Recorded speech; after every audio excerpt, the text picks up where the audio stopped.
تروى القصة في كتب السير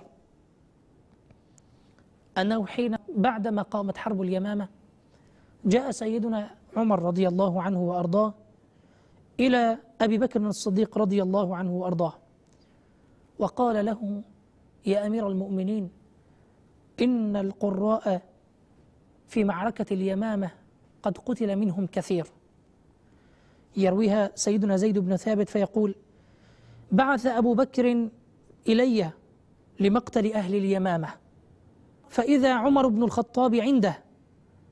قال أبو بكر: إن عمر أتاني فقال: إن القتل قد استحر يوم اليمامة بقراء القرآن، وإني أخشى أن يستحر القتل بالقراء في المواطن كلها فيذهب كثير من القرآن، وإني أرى أن تأمر بجمع القرآن. كانت هذه مشورة سيدنا عمر بن الخطاب رضي الله عنه وأرضاه لسيدنا أبي بكر.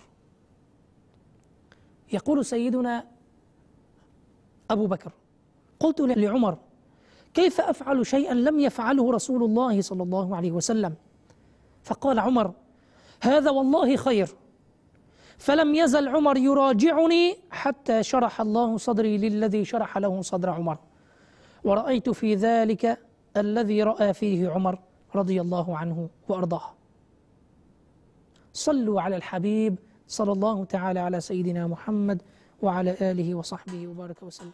قال سيدنا زيد: قال أبو بكر لي: وإنك رجل شاب عاقل لا نتهمك، وقد كنت تكتب وحي لرسول الله صلى الله عليه وسلم، فتتبع القرآن واجمعه. قال زيد: فوالله لو كلفوني نقل جبل من الجبال ما كان بأثقل علي مما كلفني به من جمع القرآن. فتتبعت القرآن من العصب واللخاف وصدور الرجال والرقاع والأكتاف، ما كان يكتب عليه القرآن الكريم من الرقاع والعظام وجلود الغنم وغيرها، كان يكتب القرآن هكذا. فهو بدأ يتتبعها عند الصحابة رضي الله عنه وأرضاه. يقول: حتى وجدت آخر سورة التوبة مع أبي خزيمة الأنصاري رضي الله عنه، لم أجدها مع أحد غيره.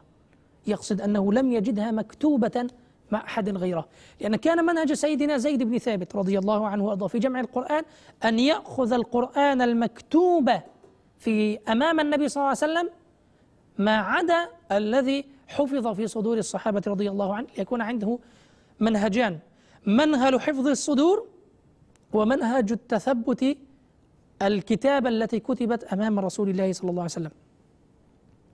قال: حتى وجدت آخر سورة التوبة مع أبي خزيمة الأنصاري لم أجدها مع أحد غيره.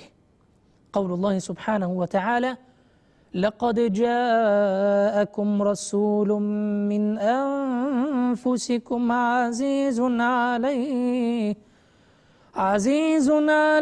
ما عنتم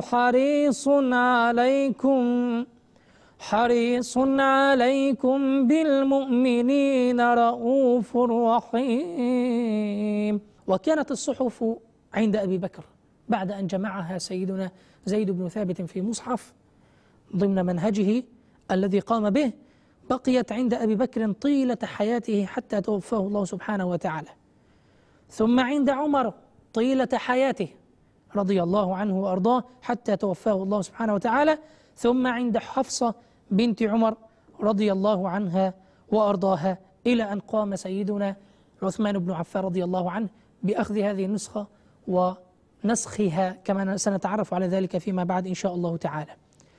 قال سيدنا علي بن أبي طالب رضي الله عنه وأرضاه حول هذا: يرحم الله أبا بكر، هو أول من جمع بين اللوحين أي القرآن الكريم.